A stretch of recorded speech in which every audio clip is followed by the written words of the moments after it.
Any questions about how that works? You can also get some books while you're waiting if you really enjoyed the last author you spoke with. Yes, very true.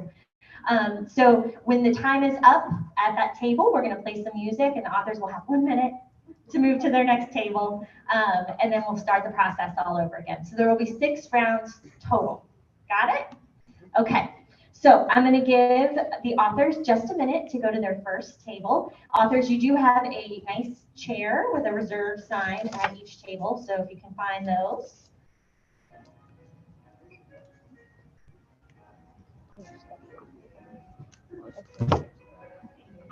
I have it working. Yes. I have it working. It's just, oh, there we go.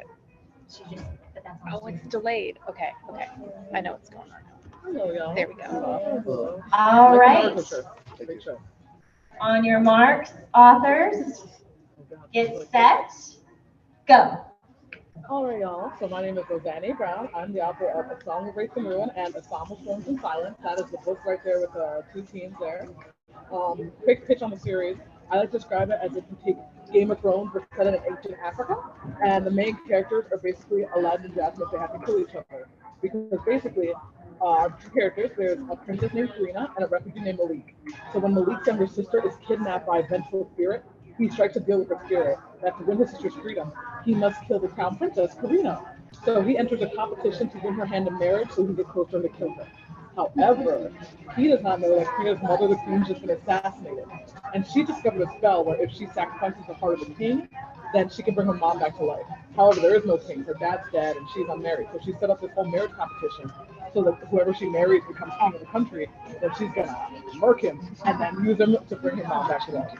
So she's trying to kill him. He's trying to kill her. And neither of them are aware of this.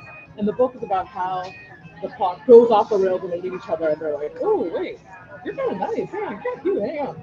So it's about that. So it's a lot of vengeful spirits, African folklore, just a lot of epic fantasy, backstabbing gods, all the stuff I love. Aside from running and stuff, I love a big fan of anime, manga, Naruto, Star Wars. I've written for Star Wars for a little bit. I've written Black Panther, I've written Marvel, and I live up in Arlington. So I guess that's a big pitch on me. Any questions that you want to know? I'm an open book. Yes. What inspired you to make it? What inspired me to make this book or just write in general? This book? So this book is inspired by the fact I've always loved fantasy. Like I always loved Game of Thrones was one of my favorites. I loved Name of the Wind. I loved Harry Potter back in the day. And however, so much of it is based on European folklore, or so much of it is King Arthur is based on England, or Lord of the Rings, Middle Earth is very much based on Europe, even though it's not Europe. So I really, having grown up from a African family, I was like, what happens if you take sort of the epic quest, you take the kingdoms and royalty, all that stuff, and you put it with a culture I recognize, it's sort of cultural people who look like me.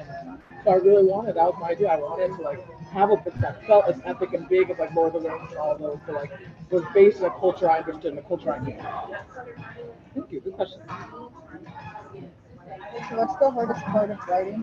Hardest part of writing is all of it, but after all of it, it's gotta be the first draft's the worst. The first draft is the worst because nobody knows how to write a good draft. I will say I've never in my life written a good book.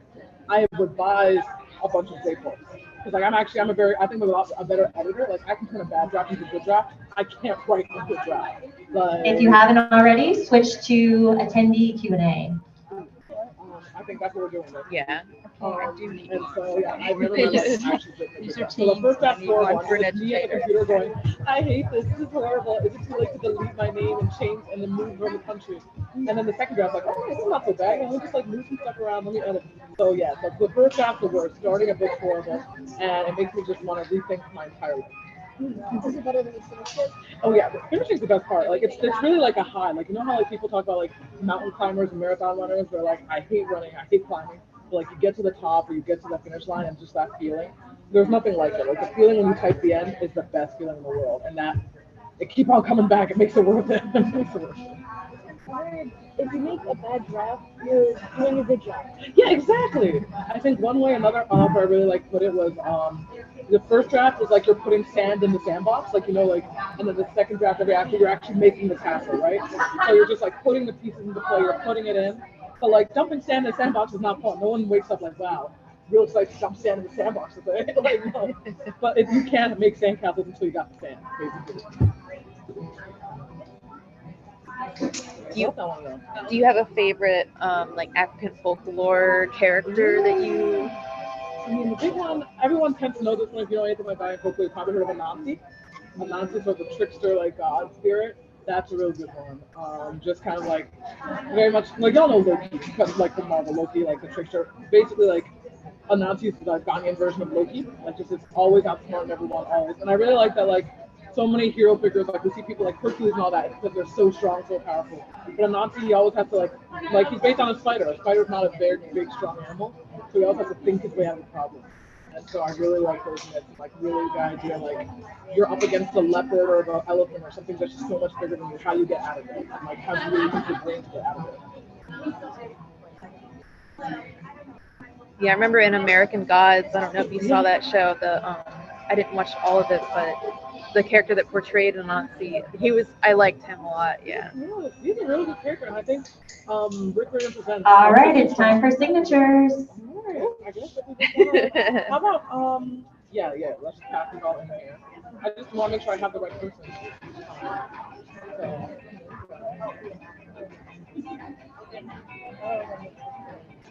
What about y'all? Have y'all read anything good lately? Not the news. No, not the news. But no one's read any really good book lately? I am rereading Perfect Action, so I want to reread it before the show comes out. I can't remember the title of the book I just read. I remember I was dissatisfied with a part of its ending. Like the first book in the series was great, but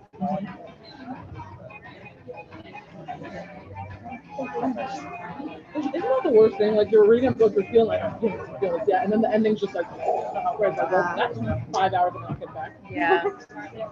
I'm reading like a series, it's like a fantasy series, like based on the Dungeons and Dragons. Ooh, what's it called? It's called Part Plus. All right, it is time to switch. Music goes up. Authors move to your next table. Thank you.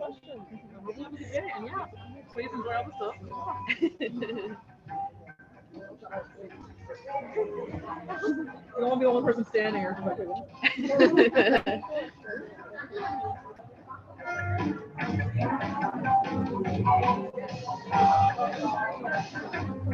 yep. And begin. Oh yeah, I see. So there's food, right?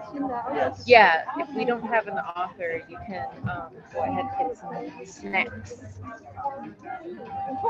Those the people that were going to kill Yeah, that's cool. You should take that. I think she left a couple of them here for people that want one. Can I go look at it? Huh? Can I look at it? Yeah, go ahead. If you guys want to go ahead and get, author, so you can. Yeah, we have a few minutes to go get some snacks if you want to. Yeah, there's 6 tables and 4 authors, so a couple tables won't.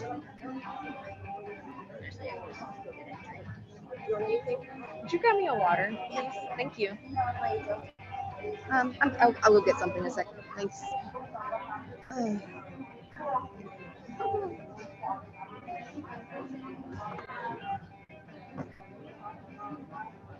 think I want one of these little keychains.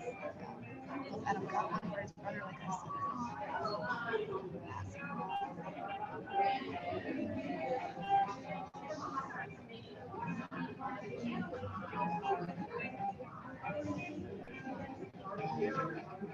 Thank you. Grab any snacks?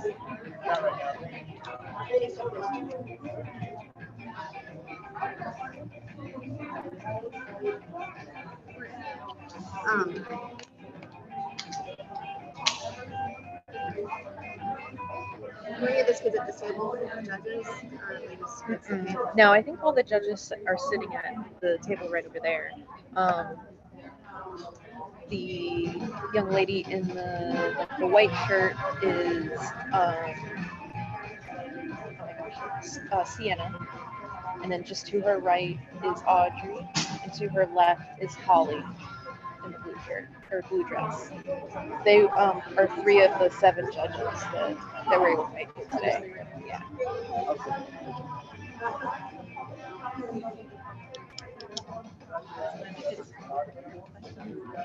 Yeah. Oh yeah, I got the pizza rolls. Yeah. You got that gamer food. Be careful, they're always hot on the inside. But not too bad? Okay. I always burn my mouth on them. It's a little Why hot. don't you get a cupcake? It is truly gamer food. Yes. I know Cinda that he did have a cupcake. Truly gamer food and drinks. I like this. I'm gonna say I'm an 8-year-old's birthday. All right, if you haven't already, tables, please ask your author your most pressing question.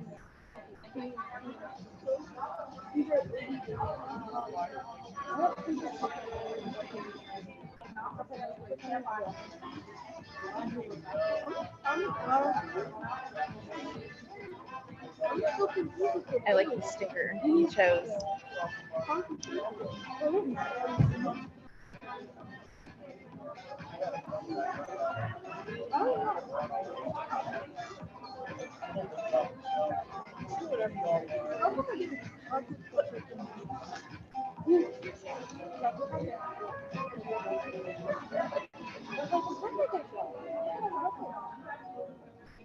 Cheers.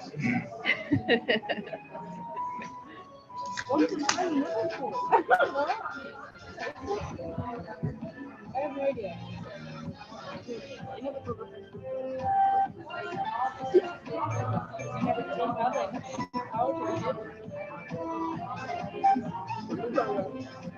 Not anything good recently. Are you guys gonna go? I feel like I'm moving away. I love It's been like a year since I last played it, Yeah, but I still play I've it been every more day. focused on the console games like recently. Yeah. Been working on a living shiny deck with Scarlet Spine. It's tedious. Yeah, I bet. Although I'm halfway done, so there's that. At least shiny hunting in Scarlet and Violet is a lot of fun. Or back in the day when it was like 1 in 5,000 odds. Not fun. In the first games, it was determined by EVs, Uh-huh. and IVs. So you could literally breed 1 in 32 odd shiny Pokemon. Yeah. Then they halved it in about, It's my I think they halved the odds in Black and White. All right, time for those signatures. yeah. Well, I have the land form. Yeah. And the eat one. Oh. Oh. You have to have one. Yeah, you have to have one. You guys And come then with You're playing on the full school. aren't you? Are you guys here with the you have the quest librarian? to take a picture of Are it. you with, did you guys come with You the have school to- too, or? If you have it if you have one, you just play with him. And then, Is there a way to? you just gotta wait for him to come back around. I have this quest from forever ago. Have you guys ever heard I of just need this Magmar before? from Community Day like This 3 trip? years ago. Yeah. We went to. Yeah. You were? How'd you hear? Yeah. Yeah. Well, that's awesome. I work at the West End Its ability Branch. is illusion. Library, but this is my first time coming here. All right, This. music up, time to rotate. The ability illusion disguises it as the Pokemon that's in the flat spot of your party. Meaning, let's say you send out your thrower, it's disguised as Ariana, meaning people will use Psychic Attack on it. All right, I should have not gotten the chocolate. Dark types are immune to Psychic Attack.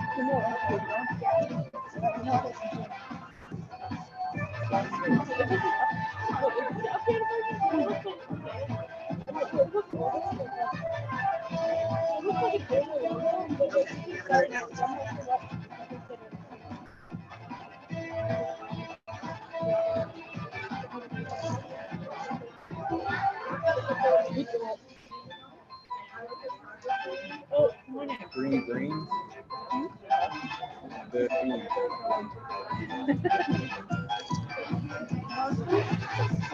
How are the pizza rolls? Okay. It's been a while since I've had it. Yeah, I haven't had one in a long time either. Why would you not feel hungry until I ate something? You didn't feel hungry till you ate? Yeah. Yeah, that happens sometimes.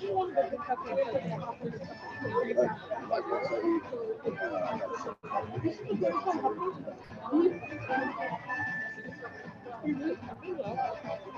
Oh no. I was thinking of getting this giant chocolate cupcake. It's good, but I wish I had something to I tried to flip it over so I wouldn't get icing all over my face. I feel like there's no graceful way to eat a cupcake.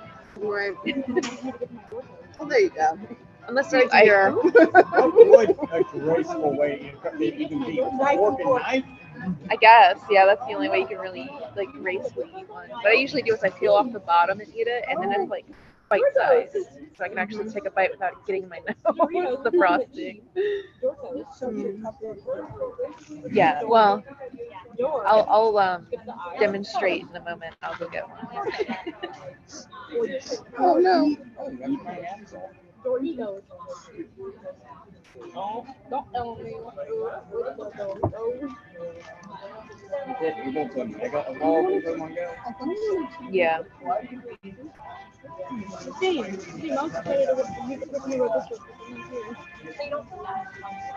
I'm gonna go get a cupcake because I think we don't have an offer again.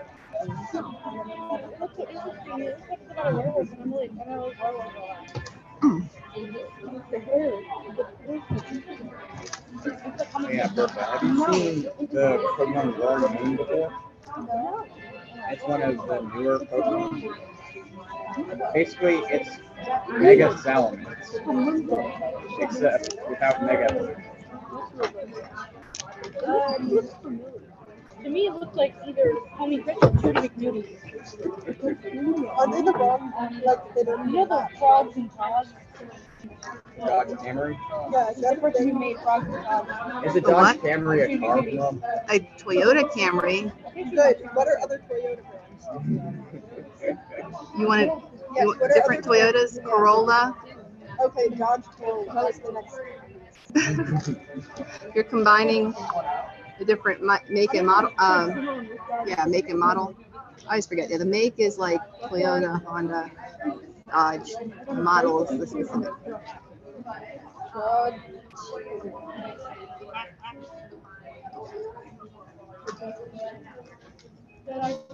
Song of Storms. That doesn't fit what's another name of There's a child in need of pizza rolls. I'll be right back. I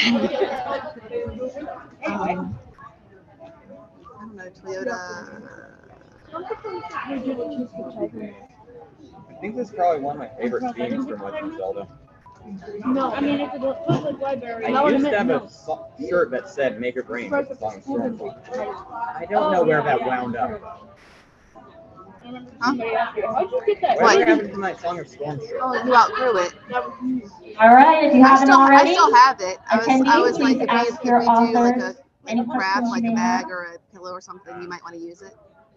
How'd you get that single? Don't see it. I think it was around a killer. What?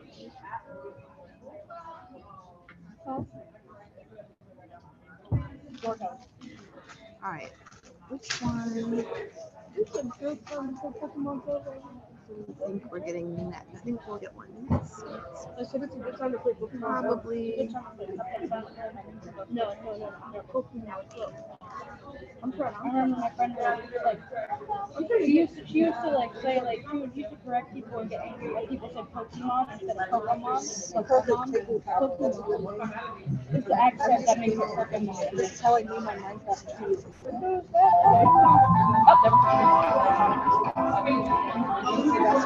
You can tell. Guess the series.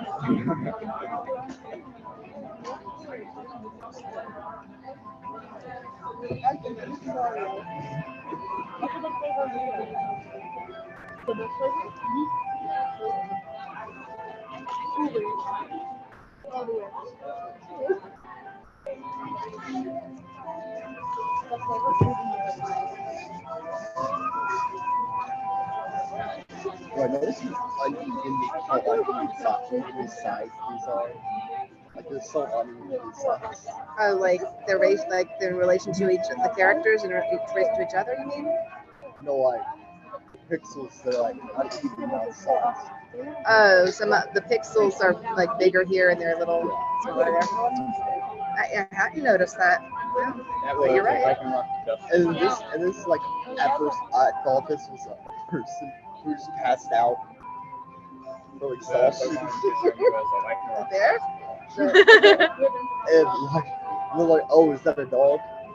Then like 2 seconds later I'm like, Yeah, what is it? It looks like a dog with a top hat. What is it? All right, it's time to start getting well, those a signatures. dog that passed out from exhaustion. I think it's a dog with a top hat. Okay. We could say it's a dog that passed out with a top hat.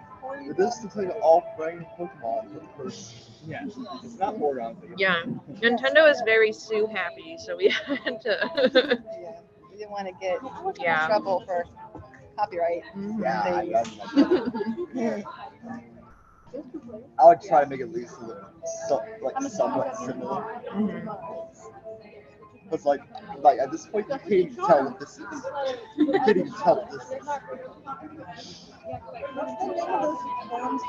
I don't even know what this is. Here's the pixelated apple. Oh, that's a good idea. Like, I no clue know. what this is. I think it's a witch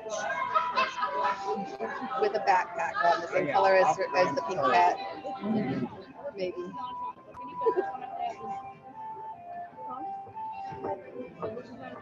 I mean, Or just this like- immediately, I immediately recognize this. It's probably from Undertale series. I was gonna say, All yeah. right, authors, It looks like time the to start Undertale guy. rotating to the next table.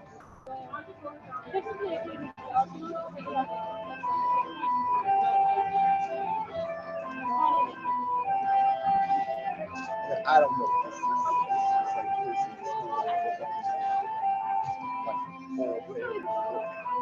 Totally. We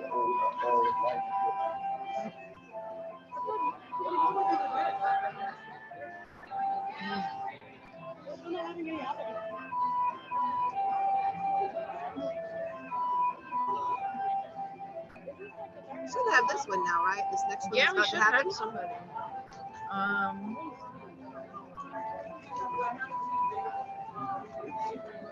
Oh, I so wish I See, Okay, they're somebody's getting up. still sitting by tables. Yeah, I think they're still signing stuff.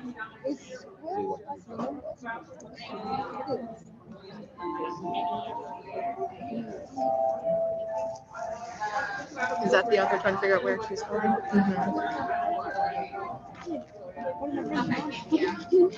I thought I had already done 4, and I was trying to go through. Hi, everybody. How's it going? Good. My name is Chad, and I am the author of The Tragedy of Jane Riley and the Little Helpful Five here. How have you been? Good. So The Tragedy of Jane Riley is actually a contemporary interpretation of Shakespeare's Hamlet. So I've always loved the story of Hamlet, which, if you're not familiar,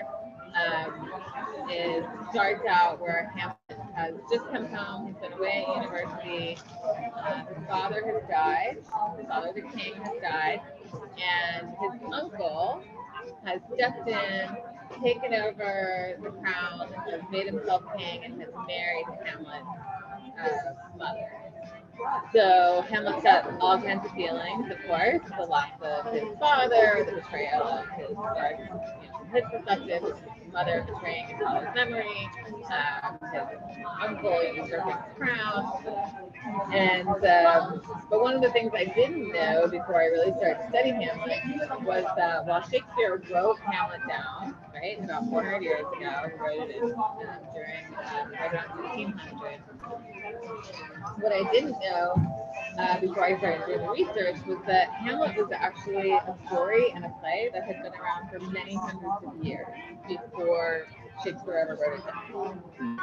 So, Vikings, right? People who were coming over from Denmark and Norway and were conquering parts of England were also bringing their culture with them.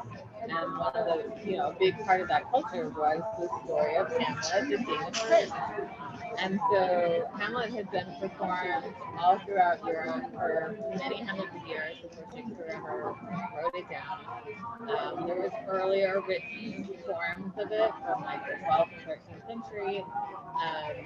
And so here's like a challenge that you have to take a story that people have already been familiar with for 1,000 years, and they've seen it performed, throughout their lives for many generations, and then write it down in such a way that it's the most brilliant version of it ever created that people are going to quote for hundreds of years. So there's all kinds of quotes from Hamlet that people use in everyday conversation that most people don't realize they're quoting Shakespeare when they say it.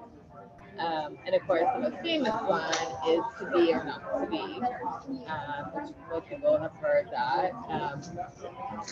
And so that is a line from Hamlet's own mouth, where he's struggling with whether or not to take his own life. He's upset about the loss of his father, the betrayal of his mother, the betrayal of his front of his uncle. He thinks that he needs to avenge his father's death.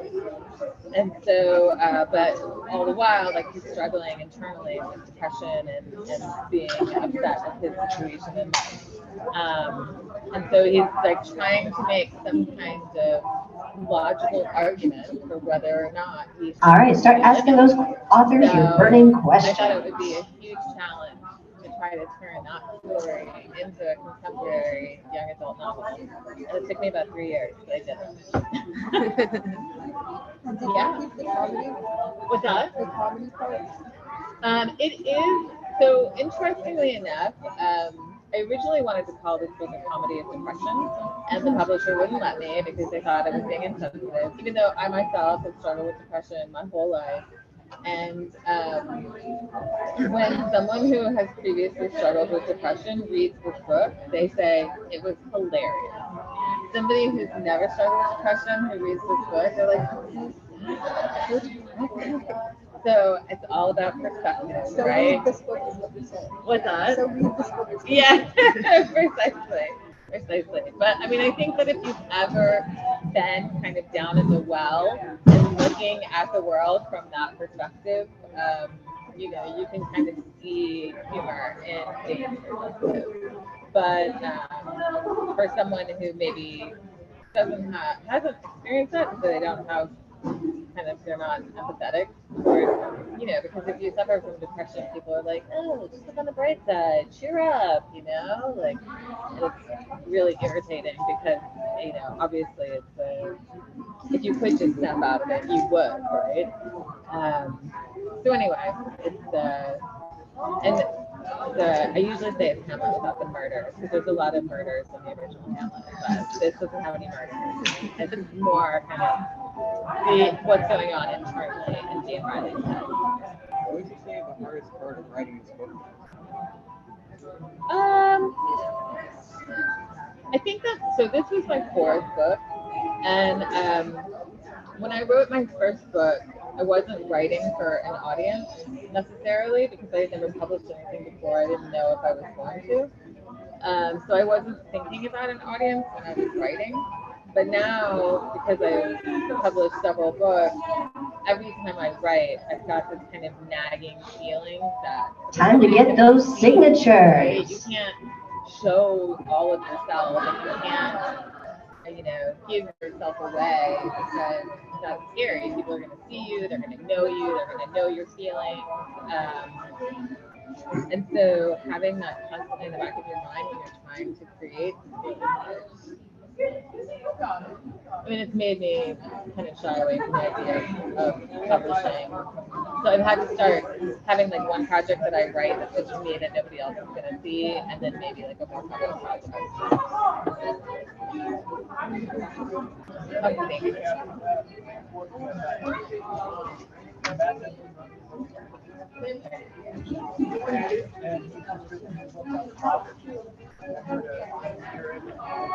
It feels like such a long time, 7 minutes, and then you get there and it's not a long amount of time.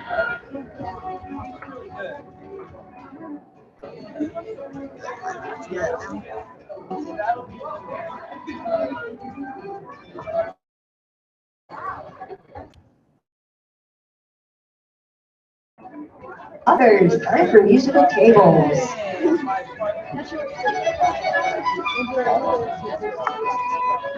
Right, Risk is enjoy. so good. I don't know the name, but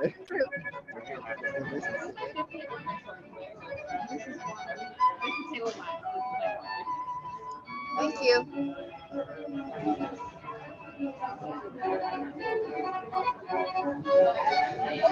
Right? This is round 5, right? Yes. Hi. Where are you at? You're from here? Where are you going to school? Okay, yes, I've been there before. Are you all from Bouchon? No. I'm from Hermitage High School. Oh, yeah.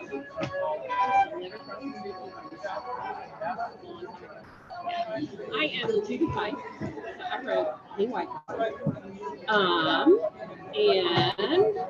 a little quick snippet about that is it is more like historical fiction. It takes place in 1969, which was when man first landed on the moon, which probably feels like 100 years ago. But it takes place in Richmond, and it is the story of when there's a girl, the protagonist is a girl who's getting ready to start high school. She is looking forward to going to the most popular school in Richmond, and then the judge, there's a judge who decides that Richmond City Schools needs to make it more equal. So they take the white kids from one side of the school and they put them on a bus and they send them over to this side of town, and they take some black kids from that side of town and send them over here, trying to integrate. The schools have been integrated, but they wanted them. Yes, they were trying to do that, but not everybody stuck with it. So what happens to her is she goes to the black school and she thinks she's just going to have her same friends because they're all in the neighborhood, and then her friends would show up because their parents had decided they were nervous about it, and they either moved or they put them in private school or something like that. So she's at the school, and at first she's like nervous, and then she starts making black friends and realizes, no big deal. It's just friends are friends. And she starts getting comfortable. She does stuff at school, but her mother is really uncomfortable going to that school to pick her up, to do stuff like that. And her mom decides maybe it's not good for her, and maybe they should put her in a private girls' school. So she starts trying to pull some strings and do that stuff. So in the story, the girl's name is Mel. Her life gets turned upside down, so she has to move schools, and then she has to move schools, and then she starts having a lot of conflict with her mom, which is often what happens in your seniors, maybe later. And I'm not going to tell you all the stuff that happens. What I will tell you is that I think you'll find that teen life is teen life, no matter what generation it is. Like relationships are complicated, families are complicated, and everybody's got to work it out the way they. What? Yeah, the styles change, and this is a very hippie era, so the style. You'll see that in the book, but it's it is loosely based on my own experience. I was bused. I did go to school. All right, ask those questions you have for the authors now. And then I went and taught in Richmond City Schools and realized nothing had changed, not much. And it really, really bothered me. And I started understanding that it maybe, it's part of this white systemic stuff. And so part of the writing was my process of learning this. So, any questions? Inspired you to? I'm sorry? Inspired you to? I think you know, I was a mom by then, and I realized that I wanted the kids that I was teaching to have the same kind of education my children were getting. I didn't think it was fair. And I realized we've got this system set up that, you know, depending on race and class, people get more, and it's not right. And yeah, absolutely. Or people are prevented, you know, at that time, people were prevented from living in certain places. And then where you went to school depended on where you lived. So if you couldn't, so they weren't putting, I don't know. I would say I wanted this maybe to be more of a call of, we're still dealing with it, and we need to find a solution. I wanted, especially the white people, to read it, so they go, this is a system we set in place, and this is a system we are gonna have to dismantle. But if you choose to read it, I do have a website that has a place for comments, and I would welcome your questions. Comments. I'm all about the team and say, yeah, this doesn't make any sense to me, or, you know, I would welcome any of your engagement in that. So I will tell you it's benign to write it. I get up in the morning before I went to school and write some, but a lot of it was me learning at the same time, because I wasn't trained as a writer, so I was learning how to write, and I was learning how to think.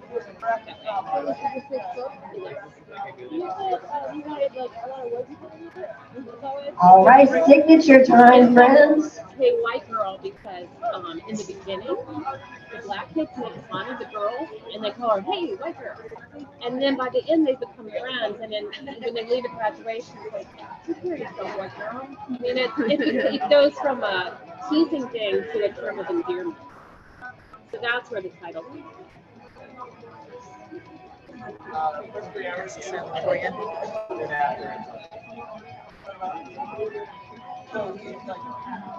I don't know where these go. I guess I'll be.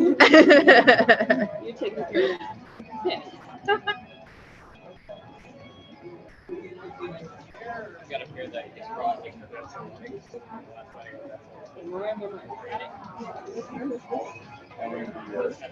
Was there a certain event in the book that actually happened to you, like 100%, or that was, you know? That's a good question. Have you read the book? I haven't. No. Okay.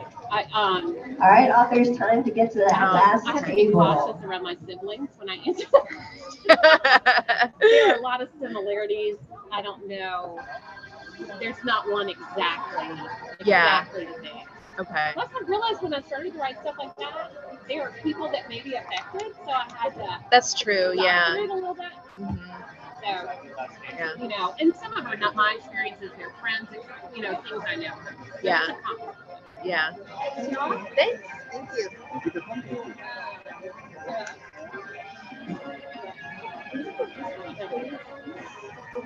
It should be round 6. Yeah. Right. The last one? Yep, this is the last one.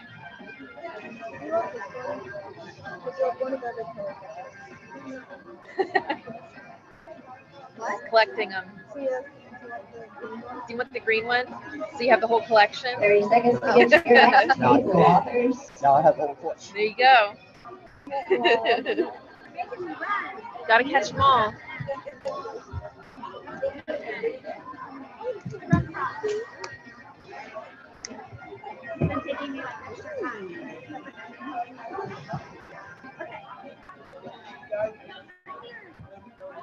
Okay, hi everybody. I'm Tracy Eckhart. I'm the author of Season of Sinister Dreams. I also have a picture book coming out in December. The first picture book. I brought this to see if anybody, I can pass it around if anybody wants to look at it. You might notice that there's more white people here. It's really cool. Does anybody want to see?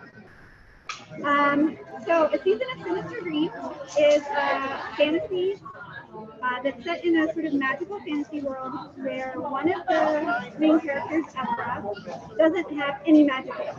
So she's in a world where everyone has magic and she doesn't, and that really affects her role in her community and what she feels like she has to offer her family and community. And the other main character, Annalise, has too much magic. She has more than anyone's ever seen. No one has any concept of what she is actually able to do. And she is using that magic on a sort of mission of vengeance against the king of her kingdom. And she can control her mind, she can do a lot of different things, and nobody realizes that what she is capable of. So she has to keep it a secret because she doesn't want anyone to use her as a weapon. So they both, Evra and Annalise, and so Evra, with no magic, finds out that actually that's not true. She does, but it's the wrong time. She's a clear seer. She's a prophet, basically, whose job is to protect the king with her vision. Except she also hates the king because he's not a very good king, and he's been really terrible for her kingdom. So Evra and Annalise are both kind of on this collision course. One of them thinks that the way they can help their kingdom is to protect the king, whether they like him or not. And the other one thinks that the way that she can protect her kingdom is to overthrow the king. So they're kind of on this like collision course, death and destruction, kind of losing their way. And while they both might have the same goals, they're going about it in very different ways. So that's kind of and then this one is, this series is also about two girls. They're sisters, and they live in a patriarchal world where women have no rights. One of them's trapped in the palace, the other one's trapped on a volcanic island prison where women have to fight to the death. So kind of like the Hunger Games meets. I think that's my intro. If anybody has any questions, I'm happy to answer. Are there any is there any connection with the logo on the character green with the wolf? There is a character there's a wolf in the story that never keeps seeing in her vision. All right, ask any questions you have to these authors. And she thinks it's kind of like in the Harry Potter, like the Black Dog. She thinks it's a sign of doom, but that's not necessarily what the visual is actually saying. Just as a culprit? Maybe. She does end up seeing the wolf in the sun. It's definitely What inspired you to make these two series? So this one was actually inspired by my dog, which is the only reason to write a book. But as you can see a picture of him. Oh. He unfortunately passed away right before it came out, but he was I started writing it a long time ago, but I was having a hard time, and I just wanted to write this one. I just wanted to write something for myself, you know, kind of in this, like I really loved a lot of my family growing up, and she was so good at writing these kind of animal characters, like so I really wanted to sort of play that with this one. This series is very much I was inspired by like feeling really frustrated with the way women, I don't know, like I wrote these around the time of the 2016 election. I was feeling like anger and fear, and I wanted to write a story where women kind of took their and they work together. I feel like in society there's a lot of like kind of pitting people against each other, and we have to compete. We have to fight each other. And the series is about like, we tell you have to fight, but actually if you work together, you know, overthrow the patriarchy, you know, get what you want. What's the favorite book that you read?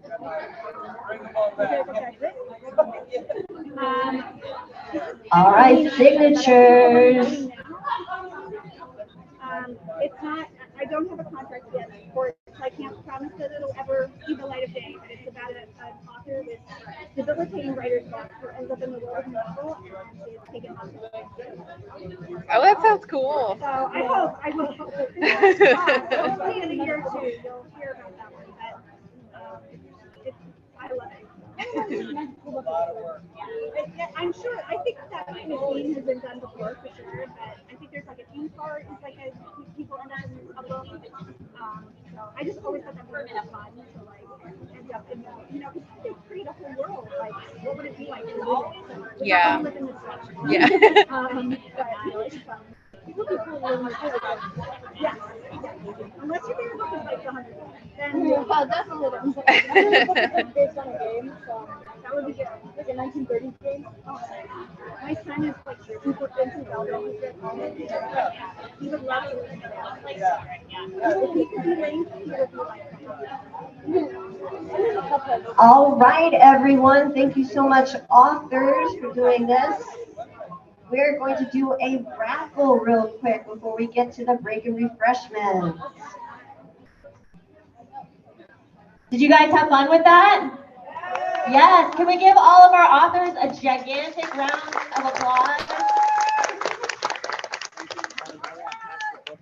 It's a whirlwind, but I think everybody enjoyed that, so I'm glad. If you guys can wrap up your signatures, authors, you're welcome to stay at the table. You can make your way back to the side, whatever you're most comfortable with. We're going to go ahead and do our raffles real quick, and then we're going to take a quick break. So first off, we're going to be raffling off 2 sets of all of our nominated titles this year. So did all of our teams enter the raffle? Did anybody not get an entry into the raffle? Okay, we really want to make sure you each have a chance to win. So we're going to be drawing 2 names. Number 1, Nima Jackson. Did I say that correctly? Yeah, come on up. Thank you. All right, just stand right there. We'll get your books ready for you in just a second.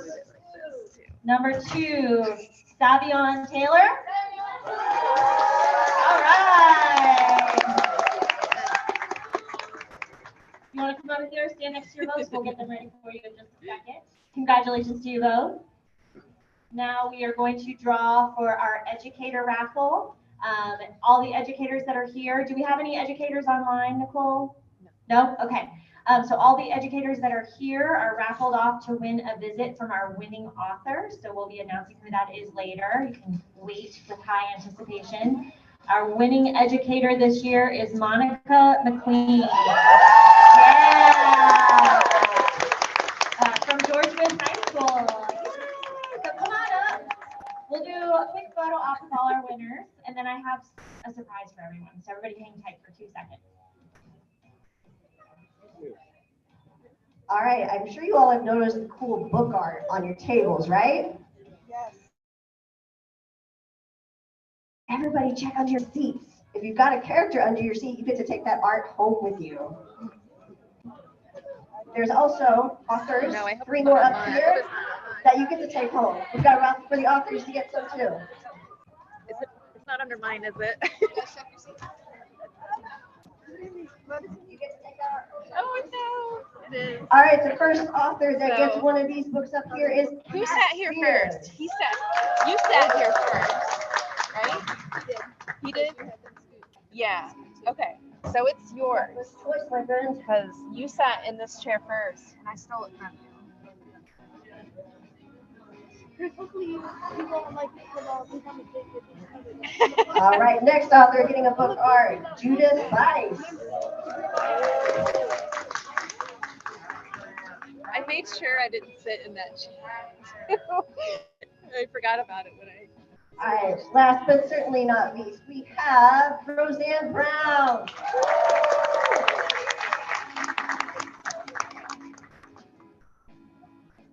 It's art, yeah. Charmander. All right, let's get a picture real quick.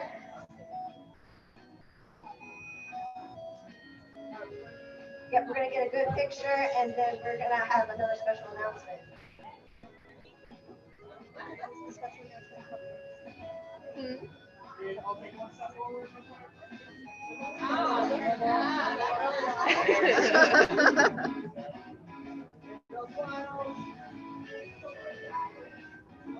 Hold on. Wait, the last one. Has to be somebody, right? Thanks, guys. All right, one more special announcement. Jen, would you like to do the honors? So if you didn't win the raffle and the books, don't despair. We have a surprise as a special gift from the Richmond Public Library. Every team that has attended the event today gets to pick out one book from our bookseller to take home as a prize. So during the break, I'm going to be coming around to a table. I'm going to do it one at a time because we do need to keep track of which books end up going home with teams today. So if you don't mind hanging out near-ish your table, or get a friend to tell you if we could call, I'm going to call you back one table at a time to go select a book. If you're waiting for that, bathrooms are out on the right. We have an awesome photo booth over here with some props that you can use. We also have this cool YAVA frame if you want to do some pictures with your friends, commemorate the day. There is more food than we really know what to do with, so please go eat more. And we will see you back in about 15 minutes. Eat the pizza rolls. Yeah, go for it.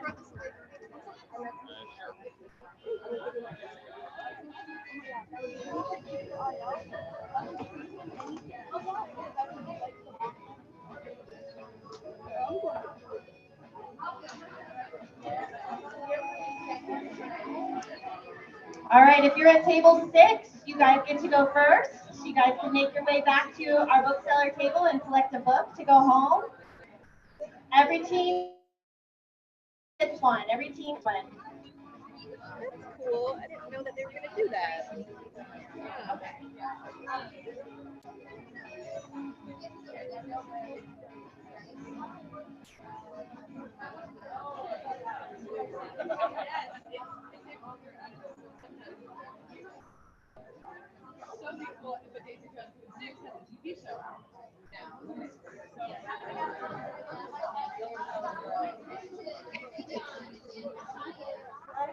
And then I'm going to go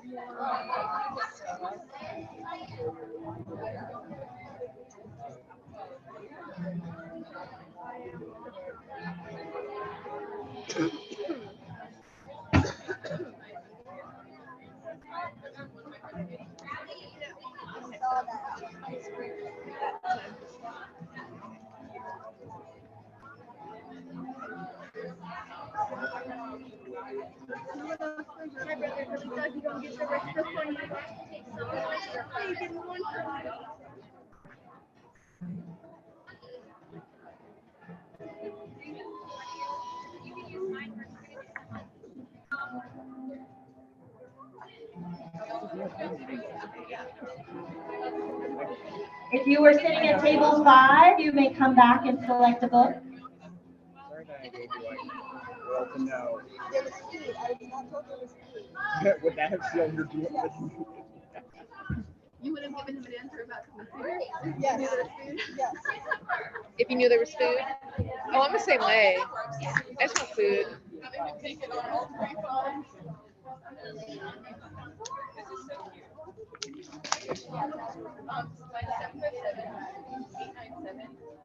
Are you dying anything?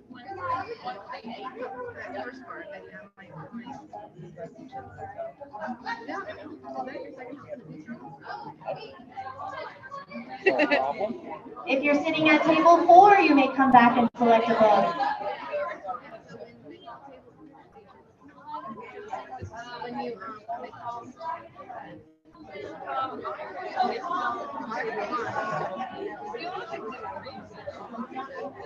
Do you know what book you're going to pick? Which one?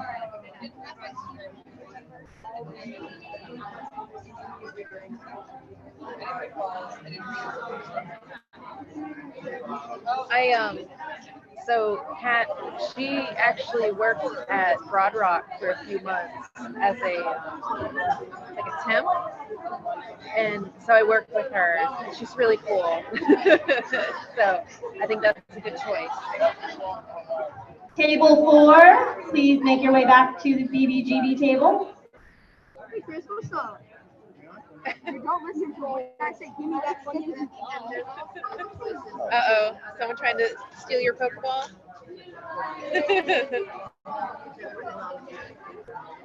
Table 3, please make your way back to the BBGB table.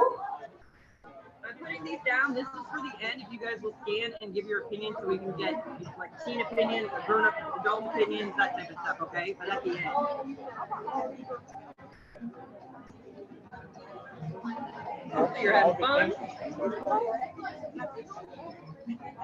I don't know that all that was it just there? Yeah, this is all yours. This is the whole collection. Oh, you were one of the one up there. Yeah, you get all 13 books. Yeah, you get all the books. There was something I was going to ask you, and now I can't remember what it was. I do need you to tell me who the character is at my table on the book, because I do not. 5,000. Oh, yeah. That's like the icon. screen kind of thing. Okay. All right. I'm not a gamer, so I'm You're okay. You're okay. I don't know. I can't remember. I don't think it was about the books, but.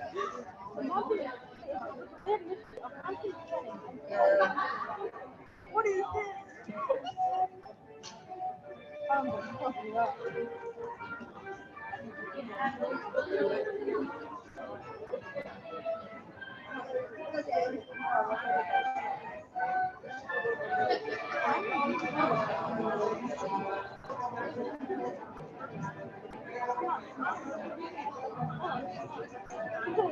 Table 2, you may make your way back to the BBGB table.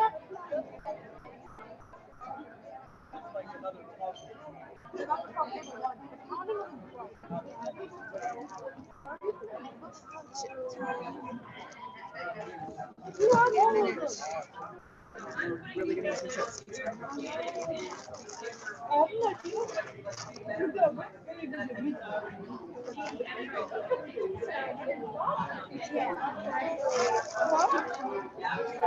No, let me get people.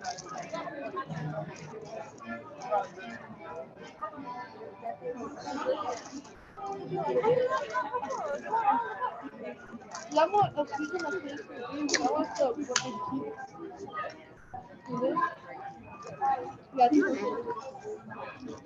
Yeah, Like my Pop Pocket?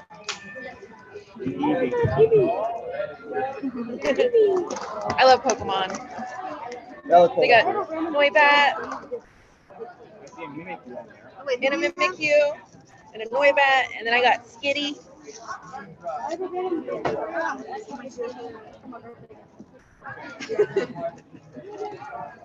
I love Pokemon. I really love all the evolutions. The evolutions? Yeah. I have, here, I'll show you a picture of it.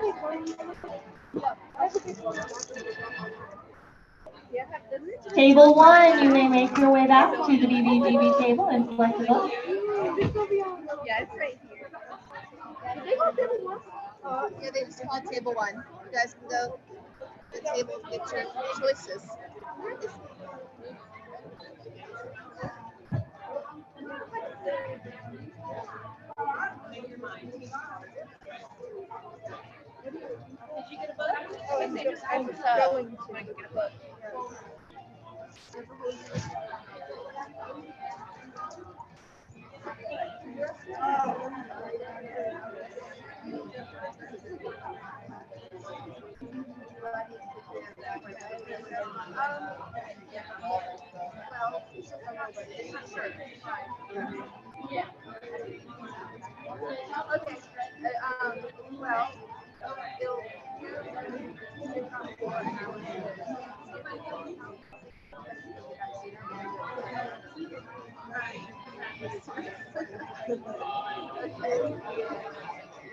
All right. I feel like I have to be a true gamer and have at least one Mountain Dew.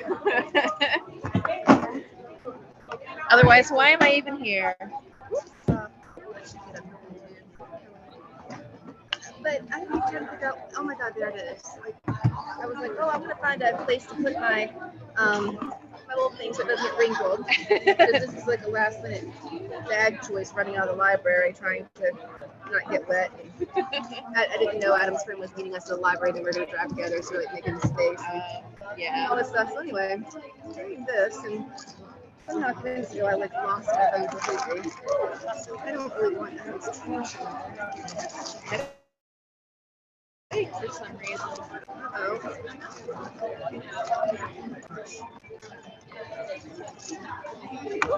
Sorry.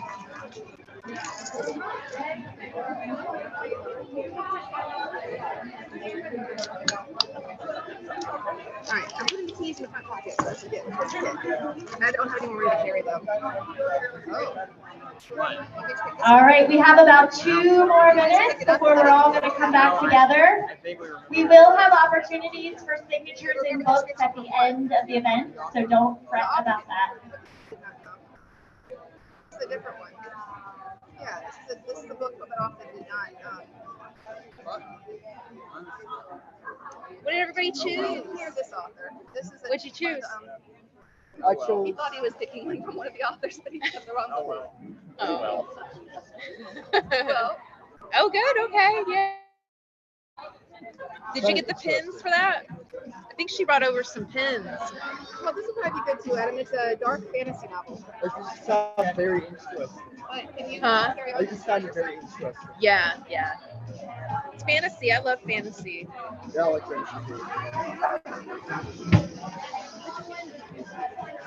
Yeah, I just bought my phone carry and now I'm about to Well, at least the book cannot get a cracked screen. Dropping things. Yeah, it happened.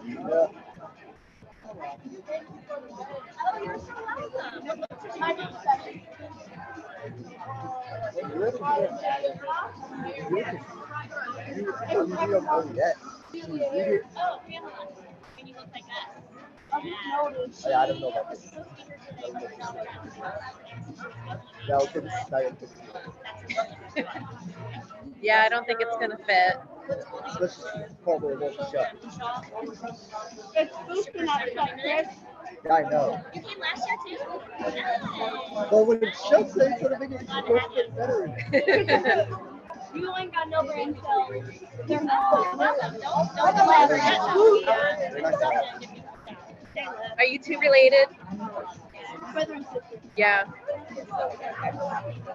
I can tell.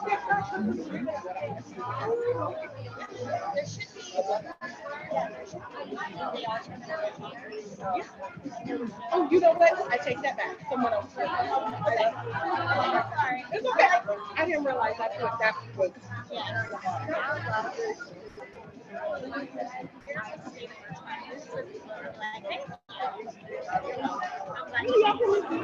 Yeah.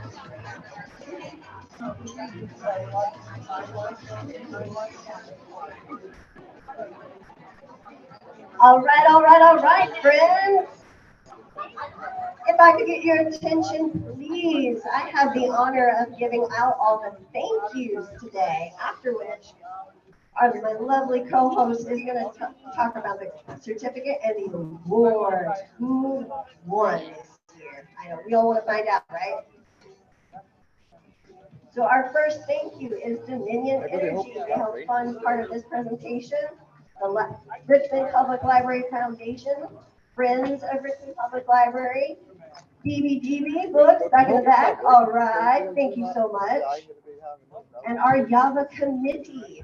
First and foremost, we have Jen Dool, the chair. Myself, Niku Derek Angel, co-chair. No, not really. Beth Morris couldn't be with us today, but that's okay. She's still awesome. Nicole Byers. Ann Westrick, not here today, but always lovely to have with us. Barbara Haas. Shannon Bailey. All right. Grant Kirby Johnson. Thank you so much. And Crystal Hamlin, not with us today, but that is okay. All right, here's the most important part. Are you ready? I don't know, I can't hear you. Are you ready? Yes. Yes, drum roll. All right, thank you so much. Thank you. You guys are a great audience. Thank you. All right, so this is why we're all here today, right? This is the part of the year-long process, sort of the culminating piece where we get to give out 2 finalist awards and 1 2023 YAVA awards to one of these awesome authors up here. But before I do, I just want to explain a little bit about how the process works. Our authors go to a panelist of 7 judges. So every year we open up applications starting in January, and if they run January through February, where teens can apply to be a teen judge. And if you are selected, you go onto a panel and you read the first part of every book, and then you select 5 to read in its entirety. And then at the end of about 9 months of that, you get together with the other judges and you determine the 2 runners-up and the winner of the YAVA award. So it's a pretty big commitment, but it's also a really big honor too. So our teen judges every year, and this year is no exception, our teen judges take the job very seriously. The selection process for the winners was very difficult. They had a lot of favorites and there was a lot of debate. So it was tough, but it was a good process, I think. So I would like to introduce you to our teen judges this year. We have a few of them in the audience. This is in no particular order. We have Grace Gordon from Henrico, Carissa Ambrose from Mechanicsville, Audrey Tang from Mosley. Audrey's here today. Sienna Phillips from Newport News. Sienna's here today. Yelena Brandon from Midlothian, Eugene Kwan from Midlothian, and Holly Willis from Chester. Holly's here today too. So if we can give them a round of applause, they did a lot of hard work for us. All right, and now without further ado, our awards. Our first finalist is a Jamaican American who writes romance-heavy fantasy. When not writing, she's a musician, a violinist to be specific, and a self-proclaimed tiramisu connoisseur. In one of her Instagram posts, she writes, "I'm a riddle wrapped in a mystery inside an enigma. I'm an onion with layers, although ogres also have layers. I can actually be serious, just not when writing bios." This author's 2021 book is a magical Ethiopian-inspired remix of Jane Eyre featuring a Debtera or exorcist and the eccentric but handsome man who hires her to cleanse his house of the evil eye. It is eerie, dark, and chilling, but also humorous, romantic, and swoony. According to author Jordan Ifuko, this book leaves nothing wanting. It is a New York Times bestseller and the Reese's Book Club Fall 2021 YA Pick of the Year. Our first 2023 YAVA Award finalist is Lauren Blackwood with her book, Within These Wicked Walls.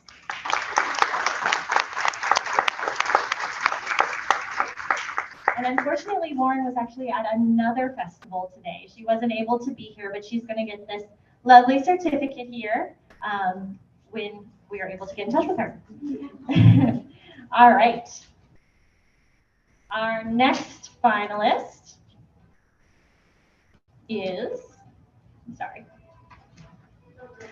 Dun, dun, dun. Our next finalist was born and somewhat raised in Newport News.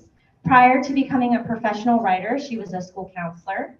She received a BA in English and a master's in school counseling from Old Dominion University, as well as a PhD in counselor education and supervision from William & Mary.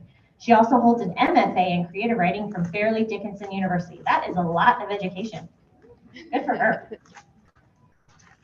When this author isn't writing, she loves watching or rewatching Leonardo DiCaprio movies. Who doesn't?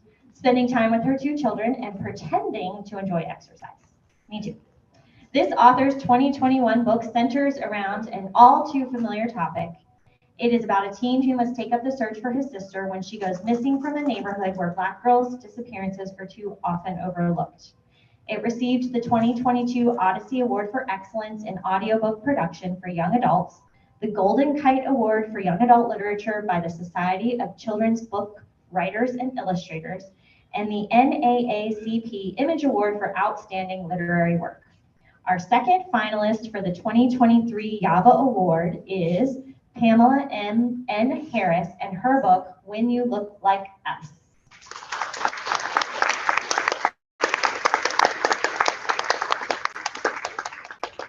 And sadly, her daughter got sick this morning, and she was supposed to be here, but she couldn't make it.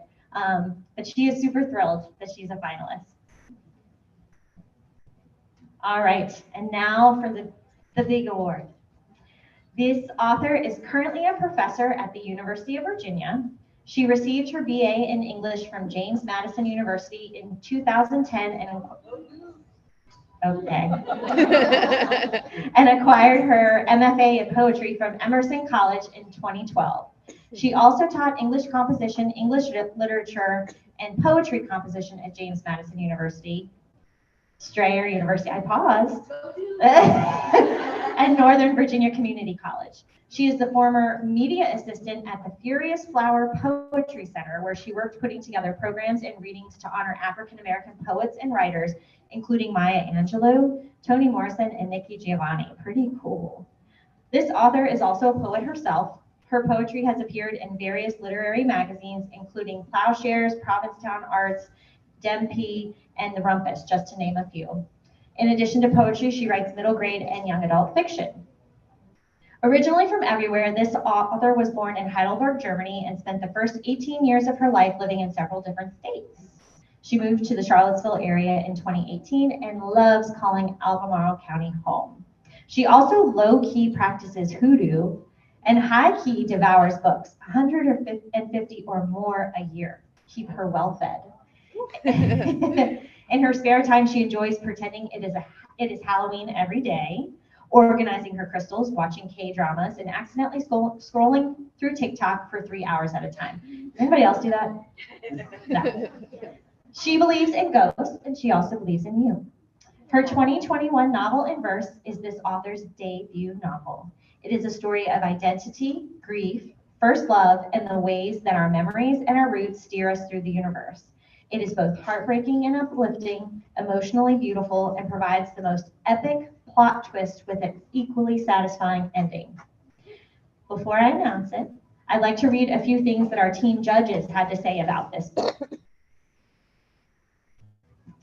The poetry is unique and meaningful, discussing topics of grief and depression through the eyes of the characters. Many aspects of this book are relatable to teens who struggle with mental health, making it the perfect recipient of this award. This book conveys deep emotions about grief and the struggles of losing family members. The growth and change of the characters throughout the book was truly fascinating. Overall, this book was very emotional and brought to light such depth of the importance of life.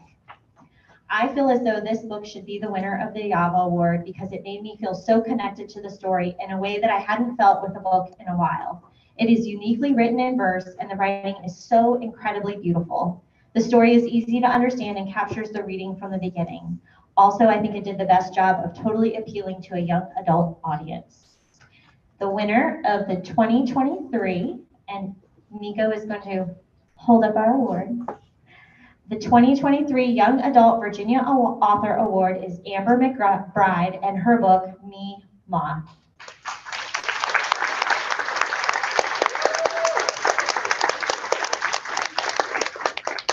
And Amber is in California at a book festival, but she really wanted to be here as well. The exciting thing, though, about winning this award is that she will get to come back and do a program at George Wythe High School with our winning educator, Ms. McLean. So that'll happen in the fall of next year. And so for those of you that are attending, I would definitely encourage you to try to get your teachers to come back year after year, because every time they'll get an opportunity to win a visit with our YAVA Award winner. So thank you all for coming this afternoon. I really appreciate it. I hope you all had a wonderful time. If our authors don't mind sticking around, we appreciate how much time and love you've given to our attendees today. If you don't mind sticking around for just a few minutes to sign any books that the teams might want you to sign, and then I know Jill at BBGB would like a few books signed as well. Teens, hang out, take pictures, say hi to the authors one last time, eat more food, and thank you again for coming.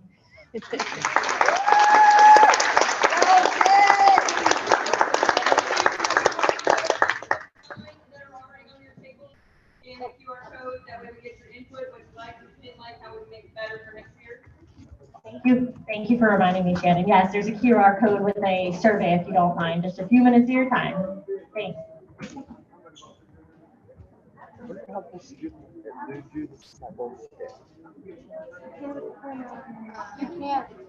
Because your phone's dead. Oh, I know. That's why I said I'm wondering how I'm going to computers. maybe there's another response for this girl on my phone that makes Oh, it'll go on to your Google account. And it'll be another one. You can take that tape with you.